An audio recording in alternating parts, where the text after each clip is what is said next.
Praise God, dalaygon ang Diyos sa walay katapusan. Amahan nga balaan, dagang salamat.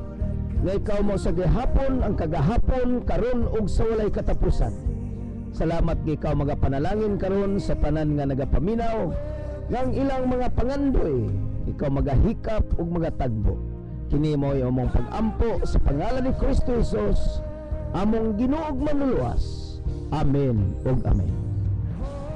Praise God, may puntag sa itong mga kaigsunan nga nagapaminaw kanunay ning atong tulumanon dinis kanginan worship on air program kini sa Throne of Grace Global Fellowship himutang sa May Gonzales Simino Building 4 Tubod Highway, Iligan City. Kung ikaw nasa Iligan City o moagi sa Iligan City, hapit og tagigduyog sa pagambahan sa itong buhi nga Dios diha sa Throne of Grace. Magsugod karong alas 9 ang takna og dali lang ni tultulon mga igsoon at bang sa may Price Plaza o Robinson na karon, no? Robinson nata diha sa 4th floor saka lamang og naay mga ushers nga nagahulat kanimo gikan sa 3rd floor paingon na sa 4th floor naay mga ushers nga mo entertain kanimo og mo alalay kanimo ngadto sa lingkuranan. Di ka mahigawad pag abot kanimo higalag igsoon kay ikaw special atubangan sa Ginoo. Ang atong prophetic Youth of David Revival 2015 mag-start na karong gabi mga kaigsunan ug hangtod kini sa Martes. So alang sa atong mga youth sa Throne of Grace Global Fellowship, mag-prepare kamo kay ang Dios naay pagabuhaton sa inyong kinabuhi. Kay kamo mga batan-on pa dunay plano ang Ginoo nga nindot kayo alang kanimo. Ayaw gid kasipyat tambong ug apil ning maong prophetic Youth of David nga pagahimoon. Og nagpasalamat kita sa success sa kasal kagahapon ni Henry in Jam naga dito sa Mahugani, no, gi kasal kagahapon. So congratulations sa inyo ang bagong kinabuhi sa ingon nga usa kinabuhi sa minyo. Ang Ginoo magpanalangin kaninyo. O karon mga kaigsunan, magapasalamat kita sa itong mga kaigsunan nga naga-sponsor sa mga kabataan ngadto sa pag-eskwela. Og doon na pa'y nahabilin mga igsuon nga 15 kabuok. Nagkinahanglan kitag mga sponsors nga makatabang kanila sa ilang school uniforms, mga school supplies sa pag-entrada sa klase ni ining June mga igsoon. So kung ikaw gihikap sa Ginoo nga motabang ni ini, pwede nga makontak nimo mi sa among cellphone number nga 0919-819-7708. Akong usbon 0919-819-7708. Mga igsoon, akong gi-welcome ang inyong tabang sa mga bata nga naa sa garbage site kaniadto o street children sa Riverside o nasa mountainous places. So gi-welcome namo ang imong tabang, ang mga bata nga atong gitabangan, mga deserving children, mga kaigsuunan nga nakinahanglan gid siya og tabang kanato. So ayaw pagpanuko sa pagtawag kanamo o pag-text kanamo aron siguro na ang inyong tabang mapaabot nato ngadto sa mga bata. God bless you. Praise God. O karon mo ato ta sa mensahe sa pulong sa Dios dinhi sa Psalms 133 beginning from verse 1 up to verse 3. Now I will be reading from the International Version NRV. How good and how pleasant it is when brothers live together in unity. It is like precious oil poured on the head, running down on the bird, running down on Aaron's beard, down upon the collar of his robes. It is as if the dew of Hermon were falling on Mount Zion, for there the Lord bestows his blessings and life evermore. Ang Ginoo panalangin sa iyang mga pulong. Usa sa pinakaimportante nga akong giwali mga kaigsunan kung ako mag-officiate o wedding ceremony, mao kini nga 133 sa Book of Psalms nga ang unity kinahanglan nga kini ma-preserve in the family. Dili ma-achieve ang unity kung walay magpaubos. So ang unity, mga igsoon, kini maoy yawi. Let us remember that unity is the key to blessings. Nag-ingon rin sa balang kasulatan nga the Lord bestows His blessings. Sa other translation, the Lord shall command the blessings. Ang Diyos na maoy musugo sa panalangin nga moabot nga kanimo sa diha nga dunay unity in the family. Dunay mga elemento nga atong timan-an aron ang unity ma-preserve in the family. Number 1 is love. Love is the foundation. Love is the substance of unity. Kung wala ang gugma, dili mahimo nga maging united. Ang gugma, mga kaigsunan, matud pa sa 1 Corinthians chapter 13, imong mabasa di ang definisyon sa gugma. Gitawag ka nag agape love. Gitawag ka nag the God kind of love. Nga dili basta-basta. Gitawag na ang gugma dili hambugiro, ang gugma dili mapasipalahon, ang gugma dili tigpaburot, ang gugma dili maakop-akupon, ang gugma mapailubon. Ang gugma, mga kaigsunan nga mensahe, nag-ingon ang balang kasulatan, bisan pag ihatag nimo ang imong lawas aron sunugon, kung walay gugma, kawang lamang. Mga kaigsunan, ang gugma dili kini gitawag og natural love, kundi supernatural love. This is the God kind of love. In Romans chapter 5 verse 5, it says there that the Holy Spirit will pour out the love of God into our hearts. Ibubo sa Espiritu Santo ang gugma sa Dios dinhi sa atong kasing-kasing. Ang tuyo nini aron ang unity in the family shall be established and be preserved. Kung dunay unity, mga igsoon, in the city, progressive ka na nga city. Ang unity, mga kaigsunan, nga gisgutan sa Bible, kini mo yawi para sa kauswagan sa atong syudad, yawi para sa kauswagan sa atong kinabuhi. Na ikaduha nga atong ang mga butang nga kinahanglan nga ma-achieve ang unity. First is love. Number 2 is respect.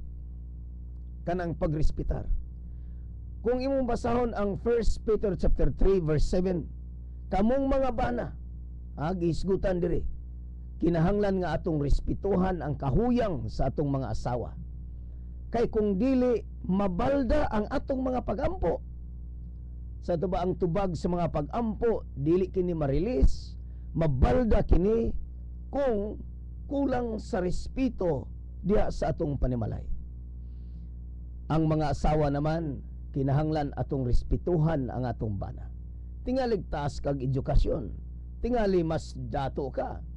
Bisan pagkinsay dato kanato sa diha nga kita nagiusa na sa kaminyoon, dili na kana mao'y isyo. Kinsay bright kanato, dili na kana mao'y isyo kung dili na preserve ang unity tungod sa ka-bright, tungod sa kadato, tungod sa kadaghan sa salapi. Mga kaigsunan, kung wala unity, ang salapi mahanaw, ug ang tanang mga butang, kung walay respeto sa usag-usa, maguba gayud ang relationship. Number 3 is loyalty. Kanang loyalty, you must be loyal sa imong hinigugma. Kung doon na may giingon ang Bible nga mga bana higugma ang inyong asawa, sama sa paghigugma ni Kristo sa simbahan. So kining mensahe, mga kaigsunan, diun sa man paghigugma ni Kristo ang simbahan. Iya kining gipakamatsyan dito sa cross sa Kalbaryo. Nagpasabot kini nga kung ikaw mahigugma sa imong kapika sa kinabuhi, andam kang manalipod kaniya. Andam kang mutindog para kaniya. Andam ikaw nga musagang para kaniya. Tuod kay kana ang lalom nga lintunganay mo kanang gitawag og loyalty na express sa relationship sa husband and wife and the parents and the children og diha usab sa leader sa city. Kung dunay loyalty to one another, I tell you, mga igsoon, ang unity mo ay ma-preserve. Ang next nga ikaupat ni ini is gitawag kini og communication. Kanang gitawag og communication, kanang maayong panag-istoryahay, maayong communication, maayo. Kini ang kadaghanan nga mga naingnan sa kabungkag sa grupo, sa misunderstanding in the family and in the group. Kadaghanan nini ang root cause nini kanang gitawag og lack of communication. Wala, kulang ang communication. Tingali nakdunggan lang sa intriga, tingali nadunggan lang gikan sa mga mouth the baktas, tingali nadunggan lamang tungod kay dunay nasina. Higalag igsoon, ayaw palimbong gayod. Kinahanglan nga dunay clear or gitawag og communication, effective communication. Kinahanglan nga atong i-communicate unsa may mga problema, atong istoryahan, atong lingkuran, og atong asusihon pag-ayo ang mga butang nga naingnan. Kuno galing ma-prove nga kana tinuod og walay laing tambal para sa unity aron mahitabo gayod mo kanang pagpaubos og pagpangayog pasaylo. Sumo kanay gitawag og ingredients nga ikaupat para to preserve unity is good communication. Good communication in the family. Higalag igsoon tingali hilumon ka kaayo, but you need to open your mouth and begin to communicate whatever problems you will have. Unsa may problema nga muanha nimo, begin to communicate. Nga naman, this is the key. One of the key to preserve unity in the family is communication. So higalag igsoon kining mga puntuha nga akong gidala nga na kaninyo, makatabang kini. Dili man ingon nga expert ako niining mga butanga. Hangtod karon ako nagatuon niini. Unsaon maging epektibo, unsaon nga ma-preserve ang unity in the family. Aduna ba'y problema sa imong kinabuhi? Tingalig niining mga butanga na kulangan. Kulangan sa gugma, kulangan sa respeto, kulangan usab sa loyalty, kulangan sa communication. Kining mga butanga importante nga ato kining masilsil kini sa atong alimpatakan. Nga ang atong importante nga preserve in the family is unity. Maging united the parents and the children. Mo ni giingon sa Bible in Malachi chapter 4 nga in the last days I will send to you Elijah, and he will reconcile the parents to the children and the children to the parents or the father. Sumo kini mga kaigsuunan. Salamat sa Dios nga ang Dios magatabang kanato aron ang unity maanhi kanunay sa atong pamilya, sa atong community nga gipuy-an ug sa ato ang syudad nga atong gipuy-an. Miabot naman ang takna sa mga pag-ampo. Kung ikaw dunay mga problema, suliran sa kinabuhi, duyog kanako sa pagtuo nga ang Dios mao sa gihapon ang kagahapon, karon ug sa walay katapusan. Duna ka ba'y mga balatian? Tingali duna kay gipangayo sa Dios, labi na duol na ang enrollment. Tingali duol na ang opening sa klase. Kung ikaw duna niini, duyog kanako sa pagtuog pag-ampo nga ang Dios magpanalangin kanimo. Piyo nga lamang imong mata. Kung ikaw layo sa radyo, itapion imong tuong kamot sa dughan. Kung ikaw naa sa radyo, hikapa ang radyo, kay ang Dios magapanalangin nga na kanimo. Magampo kita. Labing gamahanan nga Dios, daghang salamat nga ikaw mo sa gihapon ang kagahapon karon og sa walay katapusan.